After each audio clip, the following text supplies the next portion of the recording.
Bienvenue aux Philippines, un joyau d'Asie du Sud-Est composé de 7107 îles baignant dans les eaux de l'océan Pacifique. Entre leurs majestueuses montagnes et leurs plages paradisiaques, les Philippines sont une destination de rêve pour de nombreux vacanciers.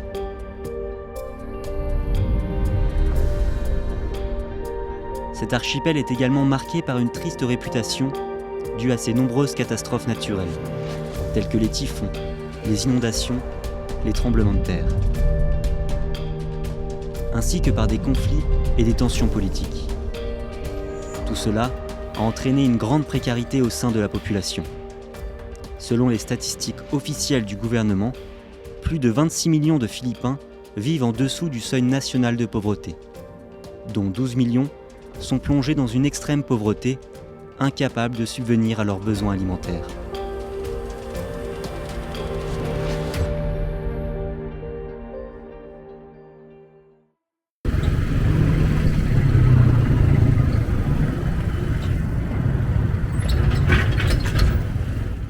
En arrivant à Manille, il est impossible de passer à côté des jeepneys, de drôles de minibus multicolores. À l'origine, ce sont des jeeps abandonnés par l'armée américaine à l'issue de la Seconde Guerre mondiale. Aujourd'hui, c'est le moyen de transport le plus populaire des Philippines. Dans cette ville, une des plus denses du monde avec ses 43 000 habitants par kilomètre carré, vous remarquerez également les nombreux enfants présents dans les rues.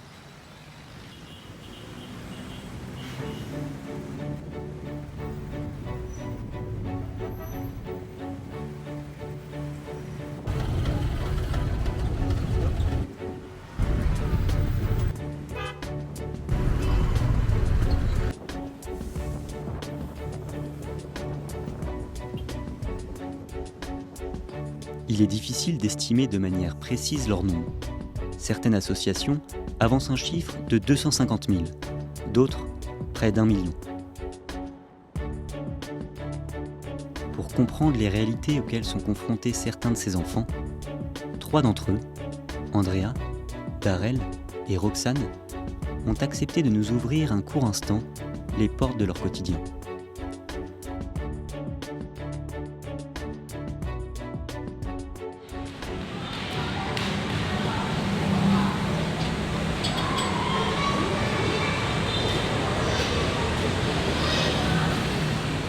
De nombreuses fondations existent à Manille pour soutenir les enfants des rues. C'est d'ailleurs grâce à l'une d'entre elles que nous allons pouvoir comprendre la réalité dans laquelle vivent certains de ces enfants. À San Lorenzo, dans le quartier Sampaloc, la communauté du Chemin Neuf, fondée en 1973 par le prêtre jésuite Laurent Fabre, exerce une mission sociale au cœur de ce quartier. Les enfants vivant dans la rue sont invités chaque samedi matin à venir prendre un repas, une douche, jouer, apprendre, dans un endroit sûr, en sécurité, loin des dangers de la ville. Certains enfants, appelés les scholars, peuvent bénéficier du scholarship. Il s'agit d'une bourse pour financer leurs études et d'un accompagnement pour les aider à combler leur retard dans certaines matières.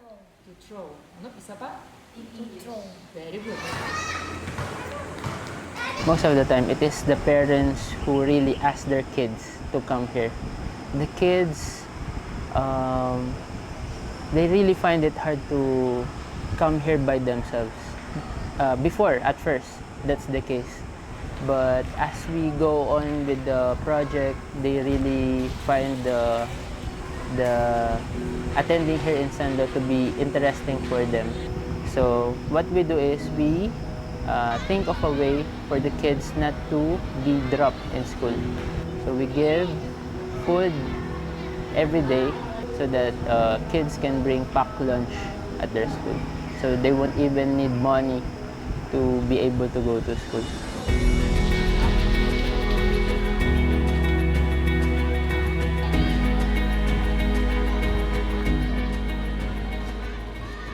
On distingue 3 grandes catégories d'enfants défavorisés. Il y a ceux qui vivent seuls ou en bande, complètement livrés à eux-mêmes.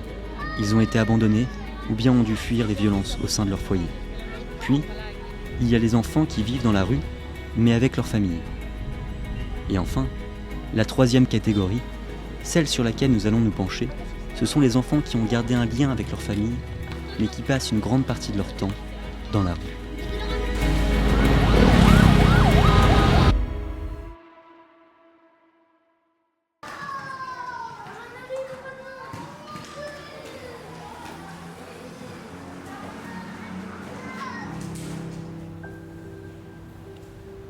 Depuis quelques semaines, Angelita, 27 ans, mère de 4 enfants, a rejoint l'équipe du personnel de San Lorenzo. Bale, yung isa po pong anak na si Andrea is scholar po ng San Lorenzo. Kalahating oras lang naman po. Mag-start po ako ng umaga 5:30 a.m. po and matatapos po siguro ako baka 8 or 9 ng umaga din. Malaking bagay po sa akin na nakapasok po ako dito na nagkaroon ako ng chance na magtrabaho.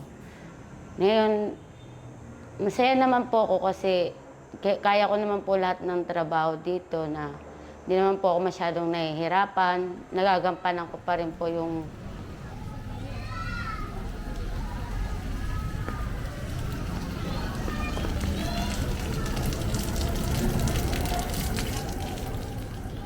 À Manille, il est parfois difficile de jongler entre gagner sa vie et garantir l'éducation de ses enfants.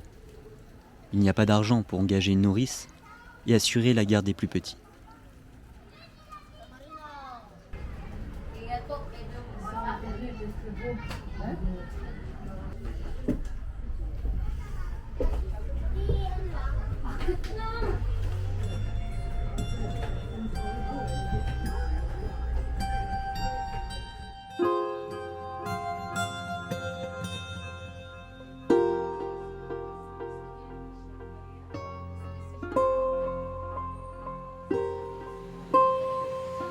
siya po yung nagbabantay sa mga kapatid niya nung time ng wala pa kaming ano.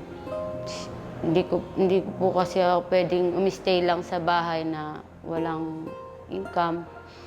Mahanap po ako ng paraan para makakain kami. Kasi isa trabaho po ng papa niya, isang street sweeper. Ang sahod po kasi ng asawa ko sa pagwawalis is after 3 months.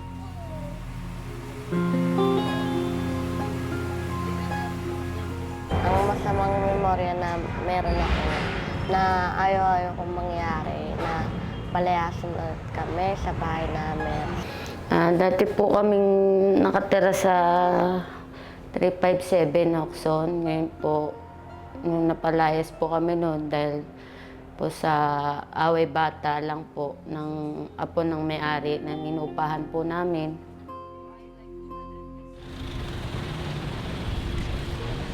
Naisip ko po ako sa kami titira. Baka sa kalsado na naman. Wala akong magawa kasi wala akong hawak na pera para ano kami ng malilipatan namin. Dans un quartier comme Sampaloc, il n'est pas rare de se faire expulser comme la famille d'Andrea. Les motifs de ces déplacements forcés sont multiples. Parfois, c'est pour un projet de développement urbain, comme par exemple la construction d'un nouveau centre commercial. Ou encore, par souci de normes, d'hygiène et de sécurité, les autorités locales chassent les habitants de leur bidonville. Proud po ako sa anak kong panganay kasi kahit anong hirap ng buhay namin, intindi niya ako kasi nga, lalo na sa sitwasyon namin ngayon. Alam niya na, Mama, kahit na mahirap tayo, mag-aaral ako para balang araw gusto kong maging engineer para mapatayo kita ng bahay. Hindi na mahirapan yung mga kapatid ko, lalong-lalo. Kaya sobrang proud po ako sa anak ko, si Andrea, kasi... Dans ce quotidien mouvementé, Andrea n'a pas toujours été très assidue à l'école. Heureusement, elle est impliquée dans le programme d'accompagnement scolaire proposé à San Lorenzo.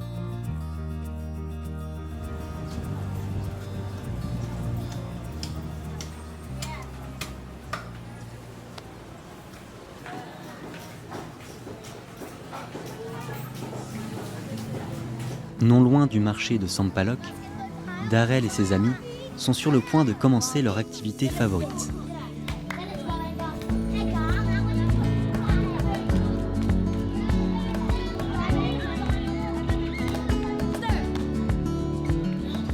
Le basketball est une passion qui rassemble de nombreux Philippins.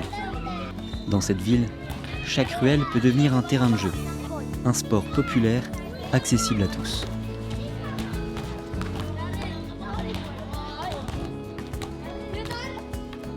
Darrell really loves to play basketball. I think it's really his talent actually. I really find him very good at it. Basketball also helps him to cope up with his problems actually. Basketball also helps him attend here in Sanlo because what we do is we tell him that each time he have tutorial, he can play with his friends here in Sanlo to play basketball actually. Vraiment, lui, il croit que la vie différente existe et qu'il peut l'avoir. Et c'est quelqu'un pour lequel aussi l'amitié est très importante. Mais tu sens tout de suite que lui, il ne reçoit pas de l'amour.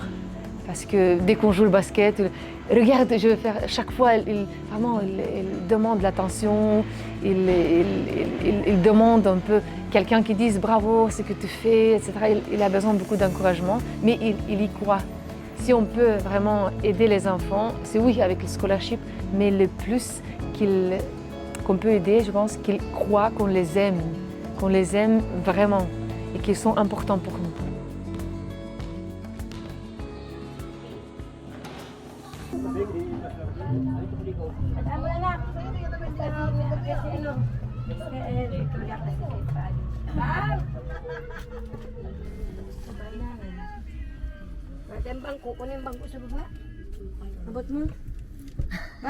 Abandonné par ses parents quand il était petit, Darrell partage maintenant sa vie avec ses grands-parents et ses frères et sœurs.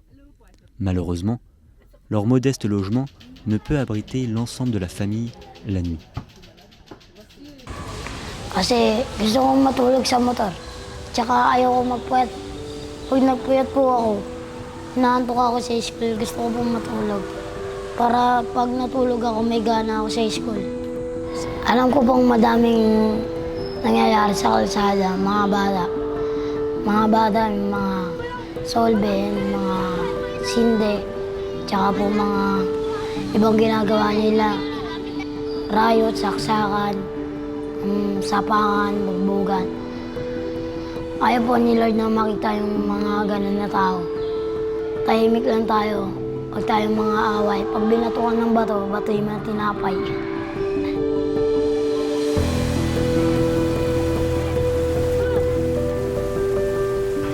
Masipag si Daniel, matulungin. Sipag talaga siya. Tulungin siya kahit hindi mo sa utusan.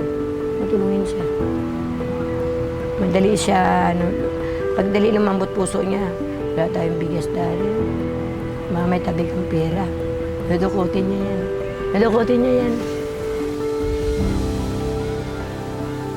Ang gusto ko po, maging pulis. Tsaka para makatulad sa magulang ko.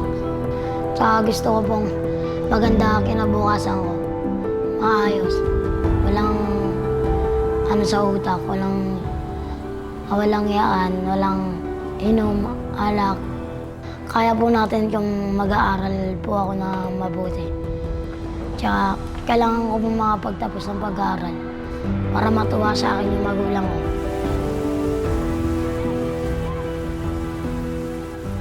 Il m'a dit, tu sais, j'aime beaucoup aller à l'école. J'étais très touchée et je dis, mais est-ce que tu as ton baron, ton repas de midi? Il dit non, mais mon baron, c'est bouteille de l'eau. Mais malgré ça, je vais à l'école. Les autres enfants se moquent de moi parce que je n'ai pas mon repas de midi. Mais quand même, je veux aller parce que je veux une autre vie.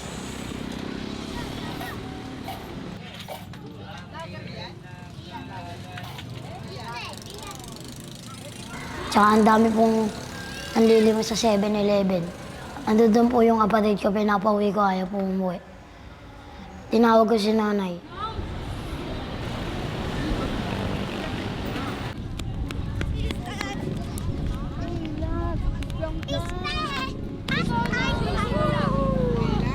Chaque semaine, les membres de la mission sociale de San Lorenzo déambulent la nuit dans les rues du quartier. Leur but est d'aller à la rencontre des enfants pour discuter, jouer, les écouter.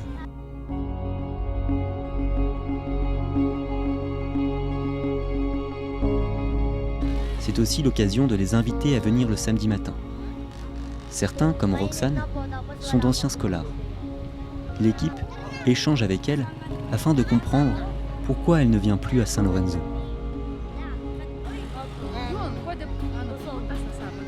Pour certains enfants, c'est très difficile de quitter la rue.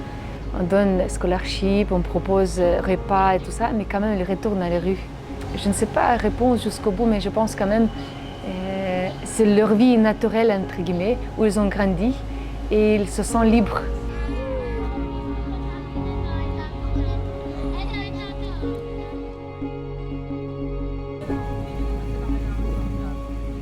Entre les camions et les voitures, Roxane travaille pour quelques pièces. Depuis que sa mère est emprisonnée, elle habite chez sa grande sœur, Juliane.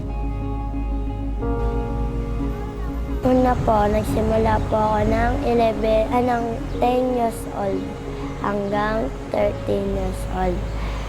Nag-wiper po kasi ako para po makatulong kay ate na makapagbayad ng bahay.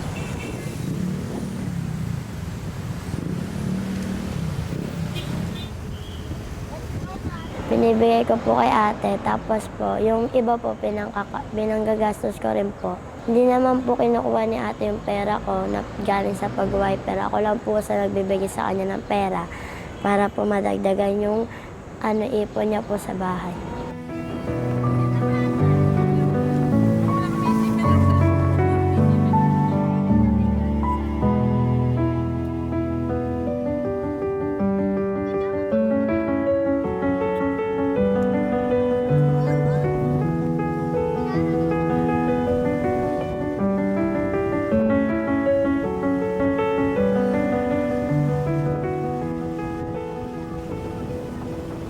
Minsan kumikita lang po kami 300, 500. Ayun po yung pinakamataas po namin. Pero minsan naman po nangangalakal lang po kami. Pero hindi pa rin po sapat. Kasi isa lang po kumikilos sa amin ngayon. Ang aking asawa pong si Luis Pascual. Hindi po ako makapaghanap buhay dahil po sa mga anak ko dahil wala po magbabantay. Ayun po yung hirap ko sa buhay niya.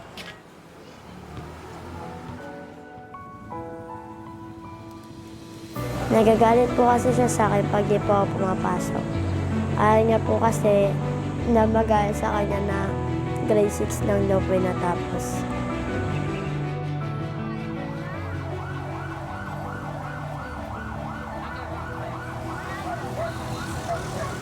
As I get deeper with the social mission, I can really see the struggles of these families. My dream for this family is really to help them have the mindset that can really help them to get out of this poverty, to break the chains of poverty. Because I think this is what hinders them. They think that being poor hinders them from dreaming big. I wanted to really share what I can share, the knowledge that I have, the time that I have. I really want to do whatever I can to really help these kids.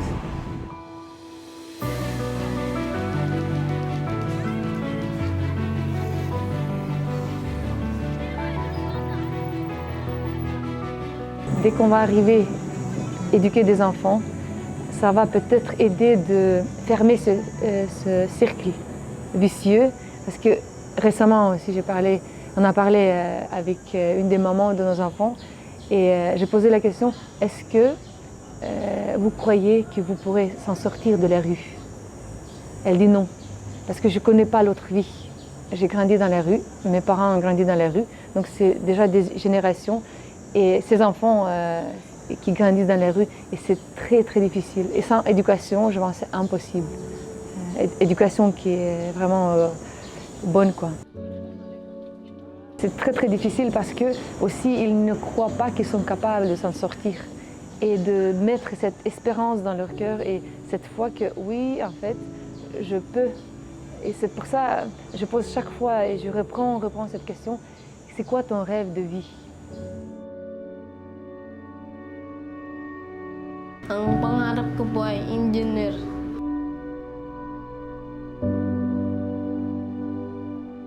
Pag hindi natuloy ang flight attendant, ako ay magiging dancer.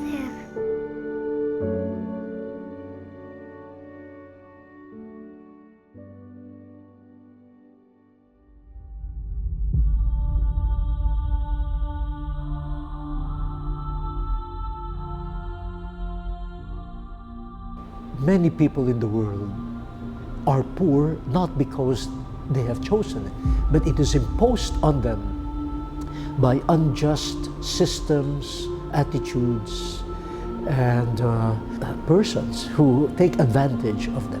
And poverty, the face of poverty is constant. You see the same suffering, see the same dehumanizing. We need such personal encounter, and so that we can get shocked even and disturbed, and experiencing the gravity of that, then I think we have more motivation to say, stop this. The Lord who is one with them, and we can affirm that, and it changes our way of dealing with the poor. They are not only recipients of our good actions, as though we are superior and they are inferior. But with this faith vision that the Lord is with them, then we are serving. They are our real master. They're our teachers. We learn from them also. So as we serve them, we gain much from them. We come to them with good intentions of serving them, but in the end, we are the ones that are enriched by them.